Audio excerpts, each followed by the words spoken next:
Indépendant, j'avais mis devant toi la vie et la mort, et tu as choisi de vivre une vie séparée de moi. Et quoi? Pardon? On est où là? Excusez-moi, mais on est où là? C'est quoi cette histoire là? Ça existe pas tout ça, c'est un rêve ou quoi là? Je suis où là? Je t'avais envoyé des personnes te parler de Jésus, mais à cause de ton endurcissement de cœur et ton refus de changer, tu as persisté dans la mauvaise voie. Attendez, quelle mauvaise voie là? Quelle mauvaise voie? Attendez, j'ai fait plein de bonnes choses dans ma vie. Moi, j'ai construit des orphelinats, j'ai aidé plein de gens autour de moi, j'ai adopté des enfants, j'ai jamais tué personne, moi. Qu'en est-il de ces bonnes œuvres? On m'a dit que vous étiez miséricordieux. Indépendant tenta de se justifier en relatant ses bonnes œuvres sur terre.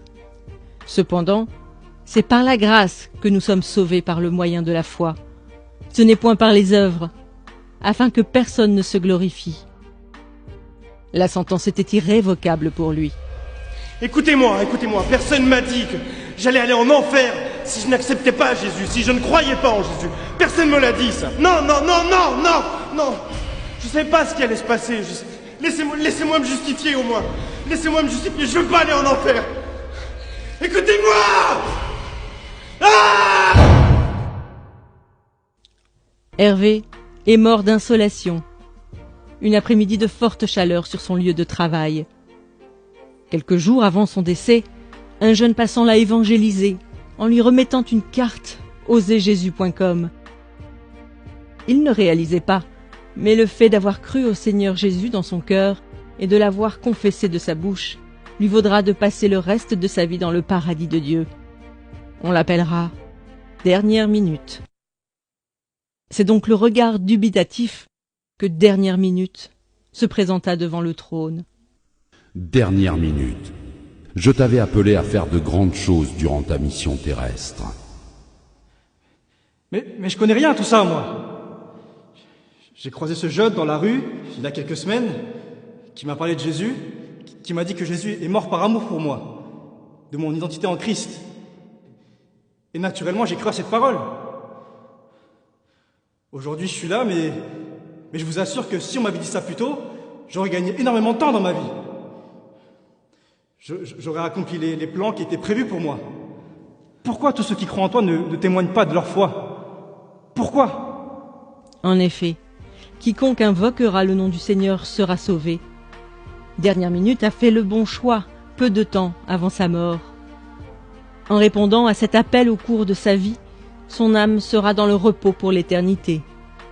Mais chacun recevra sa propre récompense, selon son propre travail. Voilà pourquoi les portes du paradis lui seront ouvertes, mais aucune récompense ne lui sera accordée. Éléonore est morte sur un lit d'hôpital lors d'une opération. Durant sa vie, elle a accepté Jésus et elle était zélée pour le Seigneur. Elle avait un titre important au sein de l'Église. Elle prêchait la parole constamment. Cependant, elle avait une relation adultère cachée avec un jeune frère de son Église.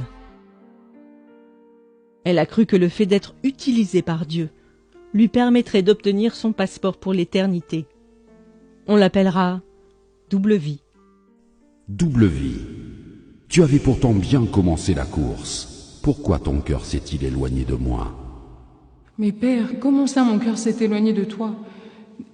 J'ai eu la foi en Jésus, j'ai cru en toi, j'ai engendré des jeunes filles dans la foi, j'ai fait mon ministère, Père. J'ai prié pour des malades, ils ont été guéris par ton nom, Seigneur. La parole de Dieu nous avertit qu'au jour du jugement, plusieurs personnes diront « Seigneur, Seigneur, n'avons-nous pas fait beaucoup de miracles par ton nom ?»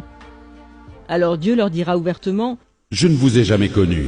Retirez-vous de moi, vous qui commettez l'iniquité. » Le châtiment de double vie sera plus dur que celui d'indépendant, selon ce que Jacques avait annoncé. Qu'il n'y ait pas parmi vous un grand nombre de personnes qui se mettent à enseigner, car ceux-là seront jugés plus sévèrement. Mais Père, je suis ta fille. Je veux pas aller en enfer. Non, s'il te plaît, papa. Brigitte a été emportée par la mort dans son sommeil au crépuscule de ses vieux jours. Pendant toute sa vie, Elle s'est efforcée à être trouvée bon et fidèle serviteur avant d'affronter ce moment ô combien décisif. Malgré les épreuves et les déceptions qu'elle a vécues, elle a gardé son cœur de l'amertume et a persévéré dans l'action de grâce en toutes circonstances. Sans avoir de titre dans son église, elle témoignait régulièrement de Christ et prenait soin des âmes. Le juste juge la qualifiera de « cœur fidèle ». Cœur fidèle, Oui, Père, avance mon enfant. j'ai attendu ce moment toute ma vie. Ai-je manifesté les fruits que tu attendais? Ai-je été trouvé bon et fidèle? Si ce n'est pas le cas, je te demande sincèrement pardon. Selon qu'il est écrit, vous obtiendrez le salut de vos âmes au prix de votre foi. Cœur fidèle rejoindra le Père. Cependant, elle fut surprise de voir que Dieu l'avait appelée à mettre en place une multitude de choses, comme une fondation pour les femmes veuves de son pays. Merci, Seigneur. Merci, Seigneur. Merci. Ces histoires nous exposent à ce à quoi nous serons confrontés. Indépendant et peut-être tout simplement votre collègue ou votre voisin, à qui vous n'avez jamais parlé de Jésus. Il sera jeté dans le feu éternel qui a été préparé pour le diable et ses anges pour l'éternité. En réalité, par votre obéissance à l'évangélisation, un de vous aurait pu lui éviter cette fin tragique. Bien qu'étant sauvé, Dernière Minute versera tout de même des larmes de regret. N'ayant pratiqué aucune bonne œuvre que le Seigneur avait préparée pour lui, il n'obtient aucune récompense, mais sera sauvé comme au travers du feu. Beaucoup de croyants n'allant qu'à l'église le dimanche et n'œuvrant pas dans le ministère verseront des larmes ce jour-là. Malgré son service pour Dieu, Double Vie passera l'éternité dans les flammes de l'enfer, car on demandera beaucoup à celui qui a beaucoup reçu. Si vous aussi vous vivez dans le péché, bien qu'étant en Christ, confessez-vous aujourd'hui, car nul ne sait ni le jour ni l'heure, mais le Maître arrive.